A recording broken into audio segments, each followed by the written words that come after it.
Good morning everyone. आज मैं discuss करने वाली हूँ आर्टिकल 358 एंड 359। तो दोनों ही आर्टिकल नेशनल इमरजेंसी से रिलेटेड है। पहले डिस्कस करते हैं आर्टिकल 358। जब भी इंडिया में कभी नेशनल इमरजेंसी लगेगी, आर्टिकल 358 अपने आप ही फोर्स में आ जाएगा। मतलब आर्टिकल 358 को लाने के लिए कोई भी प्रेसिडेंशियल ऑर्डर की ज़रूरत नहीं पड़ेगी। जैसे ही नेशनल इमरजेंसी लगी वैसे ही आर्टिकल 358 फोर्स में आ जाएगा। अभी क्या काम करेगा, ये हमारे सारे सारे राइट हमसे ले लेगा जो अंडर आर्टिकल 19 है। आर्टिकल 19 क्या है? Right to freedom. इसके अंदर we have article like freedom of speech and expression, freedom to assemble, freedom of association, movement, residence, profession. तो ये सब आर्टिकल हमारे पास ये सब क्लॉज अंडर आर्टिकल 19 है हमारे पास। तो जब भी नेशनल इमरजेंसी हुई और तो आर्टिकल 358 ऑटोमेटिकली फोर्स में आएगा और हमारे सारे राइट को जो अंडर आर्टिकल 19 है ले लेगा। ठीक है। उसके बाद क्या है, फिर एक अमेंडमेंट आती है 44 अमेंडमेंट 1978, जो कहती है कि ठीक है, नेशनल इमरजेंसी के टाइम पे जितने भी राइट्स हमें अंडर आर्टिकल 19 मिले हैं वो गवर्नमेंट ले सकती है, लेकिन ओनली इन एक्सटर्नल इमरजेंसी। जैसे कि पता है आपको कि नेशनल इमरजेंसी दो टाइप की होती है, इंटरनल एंड एक्सटर्नल। इंटरनल कब होती है? जब आर्म रिवेलियन हो जाए इंडिया में, तो डैट इज़ इंटरनल। एक्सटर्नल जब कोई वॉर हो जाए या फिर कोई एक्सटर्नल एग्रेशन हो।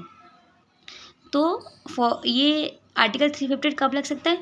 ओनली जब एक्सटर्नल इमरजेंसी, मतलब जब भी नेशनल इमरजेंसी लग रही हो क्योंकि हमारा वॉर हो रहा है या कोई एक्सटर्नल एग्रेशन है, तब आर्टिकल 358 हमारे आर्टिकल 19 के राइट्स को छीन सकता है। उसके अलावा इंटरनल इमरजेंसी के टाइम पे नहीं छीन सकता। फिर बात करते हैं आर्टिकल 359 की। आर्टिकल 359 पहली बात, ये ऑटोमेटिक फोर्स में नहीं आता, प्रेसिडेंट ऑथोराइज करता है तब जाके फोर्स में आता है। तो ये क्या करता है कि हमारे जितने भी फंडामेंटल राइट है उनके इन्फोर्समेंट को सस्पेंड कर देता है।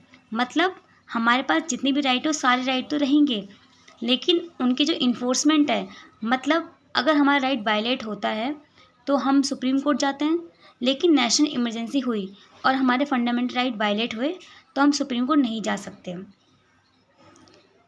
तो इसके लिए भी फिर एक अमेंडमेंट आती है, वो है 44 अमेंडमेंट ऑफ 1978, सेम अमेंडमेंट है। तो इसमें एक एक्सेप्शन देते हैं।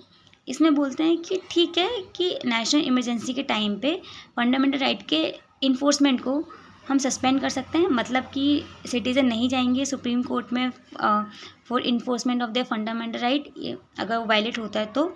लेकिन एक एक्सेप्शन है, आर्टिकल 20 और 21।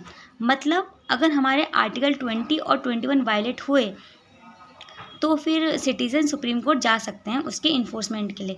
सारे राइट वायलेट हो सकते हैं लेकिन 20 और 21 वायलेट नहीं हो सकता। ये है आर्टिकल 359 के अंदर। I hope you understand this topic. Thank you.